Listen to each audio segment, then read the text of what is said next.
Welcome back to the channel. It's Jason from PFAM5. Now maybe you're watching this video because you saw the introduction video and now you're back the next day to join us on the adventure as we read not the first gospel, actually, I believe that's Matthew, but it is the Gospel of John, which is one of the four gospels. And like I said, we are going to start where to read in the Bible if you've never read before, and this is one of the, if not the best books to get started in, the Gospel of John. It's going to show Christ's life on earth, his ministry on earth, as well as it's going to focus on the deity of Christ and the fact that Christ is God.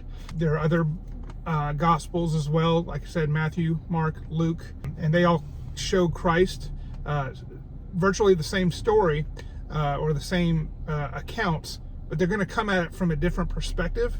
So there's a lot of people out there that'll say there's contradictions in the Bible. Absolutely not. They're all perfect harmony. If you put them all together, they're perfect harmony. So like I said, I'm not a theologian. I'm just a family man, a father, a husband that lived on the surface as a Christian for the longest time until just a couple years ago, really trying to get into the Word. And so by no means am I going to try to have a debate with you, on theological things. I'm going to kind of try to stay away from that. I basically just want to encourage you to open up the book for yourselves. We're going to just read a chapter a day. Grab your coffee, sit back. Like I said, if you didn't watch the first video, you can. The version of the Bible that I'm going to be using to read with you guys is the ERV. Now, it's not an easy to find translation.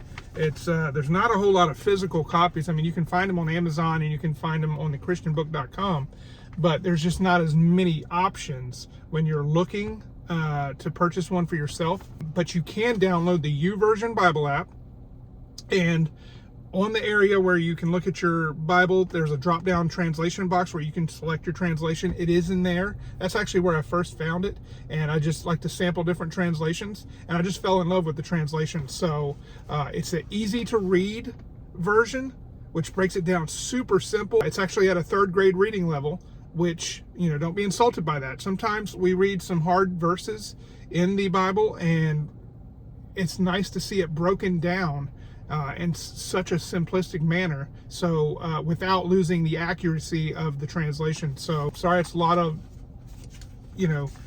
leading up to us getting started, but again, let's start with chapter 1, the book of John in the New Testament. And I'm sorry, I may not be pleasant to look at, but maybe hopefully you're not looking at me reading and you're excusing the fact that I'm not the best narrator. We'll see how it goes.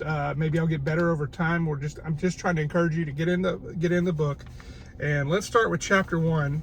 Christ comes into the world for the ERV. In the beginning, before the earth was made, the Word was there. The Word was with God, and the Word was God. He was there with God in the beginning. Everything was made through him, and nothing was made without him. In him there was life, and that life was a light for the people of the world. The light shines in the darkness, and the darkness has not defeated it. There was a man named John, who was sent by God. He came to tell the people about the light. Through him, all people could hear the light and believe. John was not the light, but he came to tell the people about the light. The true light was coming into the world. This is the true light that gives light to all people. The Word was already in the world. The world was made through him, but the world did not know him. He came to the world that was his own, and his own people did not accept him. But some people did accept him. They believed in him, and he gave them the right to become children of God. They became God's children, but not in the way babies are usually born. It was not because of any human desire or plan. They were born from God himself. The Word became a man and lived among us. We saw his divine greatness, the greatness that belongs to the only Son of the Father. The Word was full of grace and truth. John told people about him. He said loudly, "This is the one I was talking about when I said, 'The one who is coming after me is greater than I am,' because he was living before I was even born." Yes, the Word was full of grace and truth, and from him we all received one blessing after another. That is, the law was given to us through Moses, but grace and truth came through Jesus Christ. No one has ever seen God. The only Son is the one who has shown us what God is like. He is himself God and is very close to the Father. Now John tells about the Messiah. The Jewish leaders in Jerusalem sent some priests and Levites to John to ask him, "Who are you?" He told them the truth. Without any hesitation, he said, openly and plainly, "I am not the Messiah." They asked him, "Then who are you? Are you Elijah?" He answered, "No, I am not Elijah." They asked, Are you the prophet?" He answered, "No, I am not the prophet." Then they said, "Who are you? Tell us about yourself. Give us an answer to tell the people who sent us. What do you say about yourself?" John told them the words of the prophet Isaiah. "I am the voice of someone shouting in the desert, 'Make straight the road ready for the Lord.'" These Jews were sent from the Pharisees. They said to John, "You say you are not the Messiah. You say you are not Elijah or the prophet. Then why do you baptize people?" John answered, "I baptize people with water, but there is someone here with you that you don't know. He is the one who is coming later. I am not good enough to be the slave who unties the strings on his sandals." These things all happened at Bethany on the other side of the Jordan River. This is where John was baptizing people. Now we get into Jesus, the Lamb of God. The next day, John saw Jesus coming toward him and said, "Look, the Lamb of God. He takes away the sins of the world. This is the one I was talking about when I said, 'There is a man coming after me who is greater than I am,' because he was living even before I was born. I did not know who he was, but I came baptizing people with water, so that Israel could know that he is the Messiah." Then John said this for everyone to hear. "I also did not know who the Messiah was, but the one who sent me to baptize with water told me, 'You will see the Spirit come down and rest on a man. He is the one who will baptize with the Holy Spirit.' I have seen this happen. I saw the Spirit come down from the heaven like a dove and rest on this man. So this is what I tell people. He is the Son of God." The first followers of Jesus. The next day John was there again, and he had two of his followers with him. He saw Jesus walking by and said, "Look, the Lamb of God."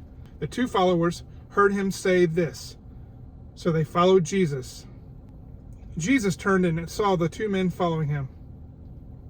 The first followers of Jesus. The next day John was there again, and had two of his followers with him.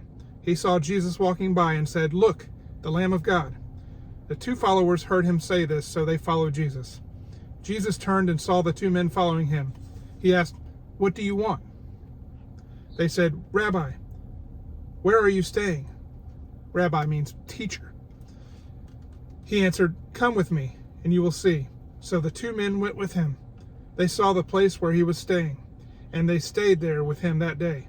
It was about 4:00. These men followed Jesus after they had heard about him from John.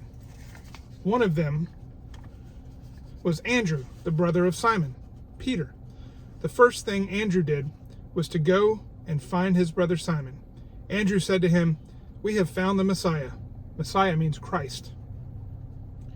Then Andrew brought Simon to Jesus. Jesus looked at him and said, "You are Simon, the son of John. You will be called Cephas, or Cephas. Cephas means Peter. The next day Jesus decided to go to Galilee. He met Philip and said to him, "Follow me." Philip was from the town of Bethsaida, and the same as Andrew and Peter. Philip found Nathanael and told him, "We have found a man that Moses wrote about in the law. The prophets wrote about him too. He is Jesus, the son of Joseph. He is from Nazareth. But Nathanael said to Philip, Nazareth? Can anything good come from Nazareth? Philip answered, Come and see. Jesus saw Nathanael coming toward him and said, This man coming is a true Israelite, one you can trust. Nathanael asked, How do you know me? Jesus answered, I saw you when you were under the fig tree, before Philip told you about me.